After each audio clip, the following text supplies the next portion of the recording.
आपने ब्रह्मास्त्र की शक्ति का एहसास तो कई बार रामायण या महाभारत जैसे सीरियलों के माध्यम से किया होगा, पर ब्रह्मास्त्र से जुड़ी पूरी सच्चाई क्या है आज आप इस वीडियो के माध्यम से जानेंगे। दुनिया में आए पर दुनिया ना देखी तो क्या देखी। स्वागत है आपका हमारे YouTube चैनल दुनिया देखी पर। शास्त्रों में 5 महाप्रलय लाने वाले अस्त्रों की चर्चा मिलती है। ये महाविनाशकारी अस्त्रों के नाम हैं ब्रह्मास्त्र, नारायणास्त्र, पाशुपतास्त्र, वज्र और सुदर्शन चक्र। पर इनमें से भी सबसे शक्तिशाली और सबसे भयंकर तबाही लाने वाला अस्त्र ब्रह्मास्त्र को माना जाता है। भगवान ब्रह्मा ने दैत्यों के नाश हेतु ब्रह्मास्त्र की उत्पत्ति की थी। प्रारंभ में ब्रह्मास्त्र देवी और देवताओं के पास ही हुआ करता था। बाद में इसे इंसानों ने भी हासिल किया। यदि एक ब्रह्मास्त्र भी शत्रु के खेमे पर छोड़ दिया जाए तो न केवल वह उस खेमे को नष्ट करता है, बल्कि वहां की धरती को भी कई वर्षों के लिए जंतु विहीन कर देता है। और यदि 2 ब्रह्मास्त्र आपस में टकरा दिए जाएं, तब तो पूरी सृष्टि ही प्रलय के कारण नष्ट हो सकती है। शास्त्रों में वर्णन। ब्रह्मास्त्र के प्रयोग किए जाने का वर्णन हमारे कई शास्त्रों में भी मिलता है। रामायण में मेघनाद से युद्ध के लिए लक्ष्मण ने जब ब्रह्मास्त्र का प्रयोग करना चाहा, तब श्री राम ने उन्हें यह कहकर रोक दिया था कि इसका प्रयोग सही नहीं, क्योंकि इससे संपूर्ण लंका नष्ट हो जाएगी। आपको बता दें कि ब्रह्मास्त्र को सिर्फ ब्रह्मास्त्र ही रोक सकता था।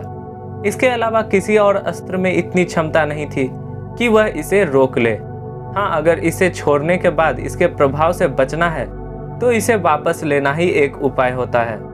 हालांकि इसे वापस लेने के लिए भी एक प्रक्रिया होती थी और बिना इसके कोई भी इसे वापस नहीं ले सकता।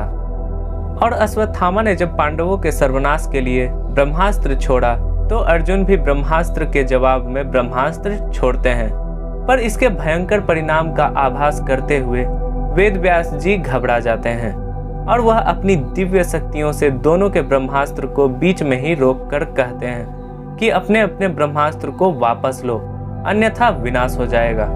अर्जुन तो अपना ब्रह्मास्त्र वापस ले लेते हैं, परंतु अश्वत्थामा कहते हैं कि मैं ऐसा करने में असमर्थ हूँ, क्योंकि अश्वत्थामा को ब्रह्मास्त्र को वापस लेने का मंत्र नहीं याद था।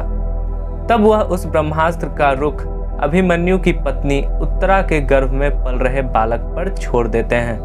परंतु श्री कृष्ण अपने सुदर्शन चक्र को उत्तरा के गर्भ की रक्षा में भेज देते हैं और श्री कृष्ण के आग्रह पर स्वयं ब्रह्मा जी उस ब्रह्मास्त्र को अपने पास वापस बुला लेते हैं। ब्रह्मास्त्र के मौजूद होने के सबूत।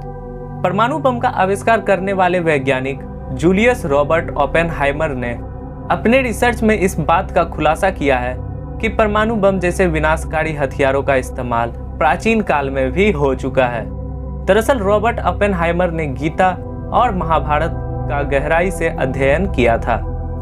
रॉबर्ट ओपेनहाइमर ने वर्ष 1939 से 1945 के बीच पूरे 6 सालों तक महाभारत में बताए गए ब्रह्मास्त्र की मारक क्षमता पर रिसर्च किया था।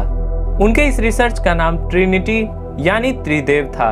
इस रिसर्च के बाद ही वैज्ञानिकों ने यह दावा किया कि महाभारत में जिस ब्रह्मास्त्र का इस्तेमाल किया गया था वो आज के परमाणु हथियार के समान ही शक्तिशाली था। सिंधु घाटी सभ्यता में हुए खोज से ऐसे कई नगर मिले हैं जो लगभग 5000 से 7000 ईसा पूर्व अस्तित्व में थे। इन नगरों में मिले नरकंकालों की स्थिति से ज्ञात होता है कि मानो इन्हें किसी अकस्मात प्रहार से मारा गया हो और इन कंकालों पर रेडिएशन का भी असर है। इसके भी सबूत मिले हैं कि यहाँ किसी काल में भयंकर उष्मा उत्पन्न हुई थी। दूसरी ओर शोधकर्ताओं के अनुसार राजस्थान के जोधपुर के समीप लगभग 8 वर्ग किलोमीटर का एक ऐसा क्षेत्र मिला है जहां रेडियो एक्टिव राख की एक मोटी परत जमी है और इसी के पास एक प्राचीन नगर को भी खोद निकाला गया है जिसके समस्त भवन और लोग आज से लगभग 8000 से 12000 साल पूर्व किसी विस्फोट के कारण नष्ट हो गए थे। क्या ब्रह्मास्त्र ही आज का परमाणु बम है? आपको बता दें, महाभारत के रचयिता महर्षि वेद व्यास ने सौप्तिक पर्व के अध्याय 13 से 15 तक ब्रह्मास्त्र के परिणाम की चर्चा करते हुए लिखा है कि जहां ब्रह्मास्त्र छोड़ा जाता है वहां 12 वर्षों तक कोई जीवन पनप नहीं पाता। आपको बता दें कि हिरोशिमा में भी रेडिएशन फॉल आउट होने के कारण उस इलाके में 12 वर्ष तक अकाल रहा था। तो दोस्तों, इस वीडियो में बस इतना ही। अगर आपको ब्रह्मास्त्र की कुछ रोचक जानकारियां इस वीडियो के माध्यम से मिली हो तो इसे लाइक कीजिए, अपने फ्रेंड्स और फैमिली में शेयर कीजिए और ऐसे ही मजेदार फैक्ट्स के लिए दुनिया देखी चैनल के सब्सक्राइब बटन को एक प्यार भरा क्लिक कर दीजिए। मिलते हैं अगले वीडियो में।